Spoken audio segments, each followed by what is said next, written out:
रामचरितमानस में तुलसीदास जी ने सचल प्रयाग का वर्णन किया है।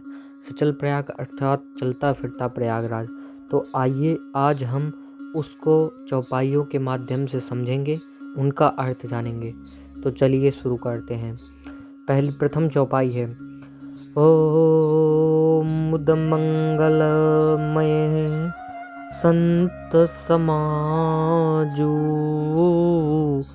जो जग जंगम तीरथ राजू।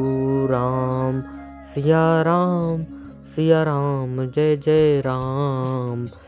राम भगति जहाँ सुरसरि धारा सरसिय ब्रह्म विचार प्रचारा। राम सिया राम जय जय राम। अर्थात मुद मंगल में संत समाजो मतलब संतों का समाज आनंद और कल्याणमय है।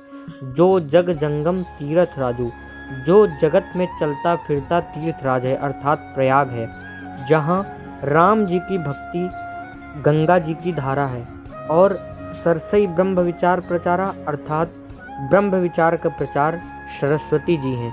और चलिए ओ विधि निषेधमय कलिमल हरनी करम कथा रवि नंदन बरनी।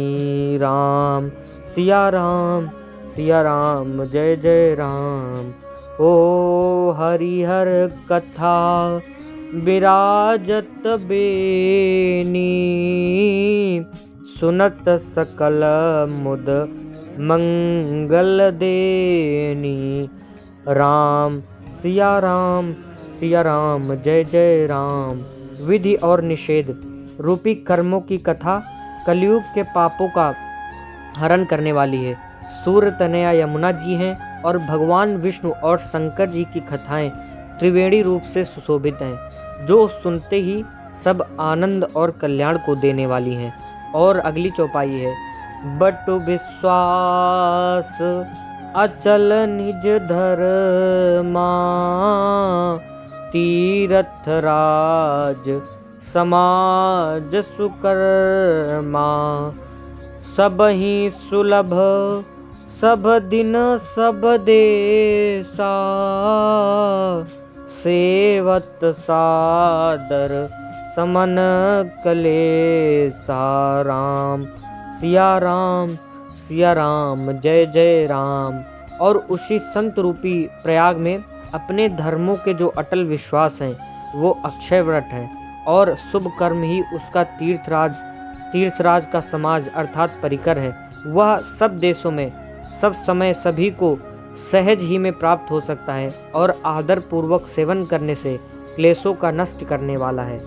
और अकथ अलौकिक तीरथ राऊ देई सद्य फल प्रगट प्रभाऊ। राम सिया राम जय जय राम। वह तीर्थराज अलौकिक और अकथनीय है एवं तत्काल फल देने वाला है, उसका प्रभाव प्रत्यक्ष है। फिर दोहा है, उसमें लिखा गया है सुनि समुझहि जन मुदित मन मज्जहि अति अनुराग लाहि चारि फल अछत तनु साधु समाज प्रयाग। अर्थात जो मनुष्य इस संत समाज रूपी तीर्थराज का प्रभाव प्रसन्न मन से सुनते हैं और समझते हैं और फिर अत्यंत प्रेम पूर्वक इसमें गोते लगाते हैं, वे शरीर के रहते ही धर्म अर्थ काम मोक्ष चारों फल प्राप्त कर लेते हैं।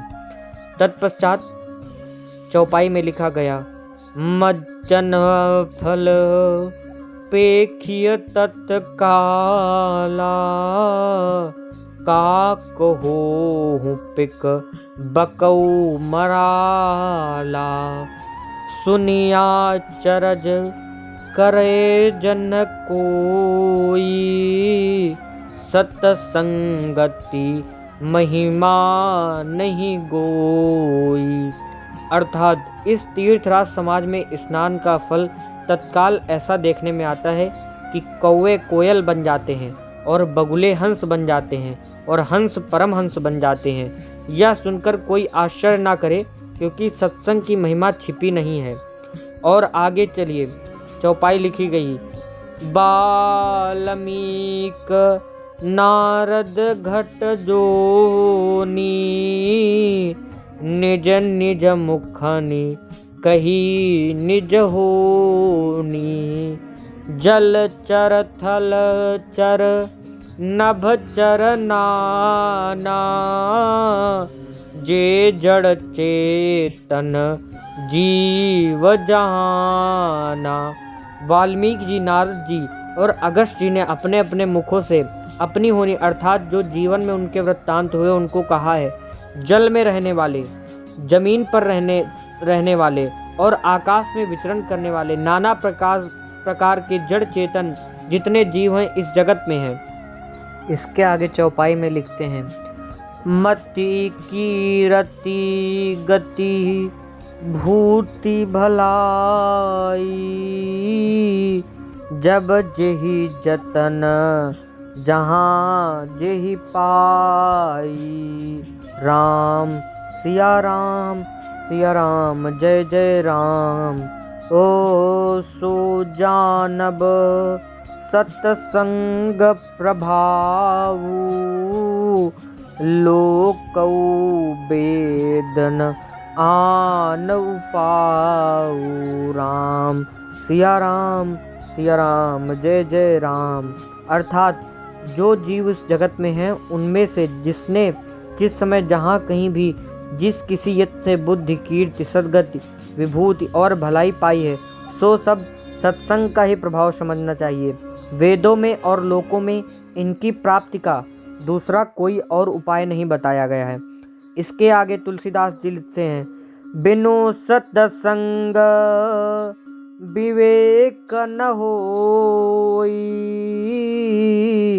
राम कृपा बिनु सुलभ न सोई। सत्संगत मुद मंगल मूला, सोई फल सिद्धि सब साधन फूला। राम सिया राम जय जय राम। अर्थात सत्संग बिना विवेक के नहीं होता है और श्री राम जी की भक्ति बिना वह सत्संग सहज में नहीं मिलता है। सत्संगत आनंद और कल्याण की जड़ है। सत्संगत सिद्धि की प्राप्ति फल है और वह सब साधन तो फूल हैं। अर्थात सहज में राम जी की भक्ति के बिना सहज में सत्संग प्राप्त होने वाला नहीं है। इसके आगे तुलसीदास जी लिखते हैं। सठ सुधरही सत्संगति पाई, पारस परस कुघात सुहाई। विधि बस सुजन कुसंगत परही, फनी मनि सम निज गुण अनुसरही। अर्थात दुष्ट भी सत्संग पाकर सुधर जाते हैं। जैसे पारस के स्पर्श से लोहा सुहावना हो जाता है, उसी प्रकार जो सठ मूर्ख लोग हैं वो भी सत्संग पाकर सुधर जाते हैं। लेकिन यदि कोई किंतु देव योग से यदि कभी सज्जन कुसंगत में पड़ जाते हैं तो वो सांपों की मणि के समान अपने गुणों का ही अनुसरण करते हैं। फिर इसके आगे लिखते हैं। विधि हरिहर कोविद बानी, कहत साधु महिमा सकुचानी। सो मोहसन कही जात न कैसे, साग बनिक मनि गुण गण जैसे। राम सिया राम जय जय राम। अर्थात ब्रह्मा विष्णु शिव कवि और पंडितों की वाणी भी संत महिमा का वर्णन करने में सकुचाती है। वह मुझसे किस प्रकार नहीं कही जाती। जैसे साग तरकारी बेचने वाले से मड़ियों के गुण समूह नहीं कहे जा सकते हैं। ओम नमः शिवाय।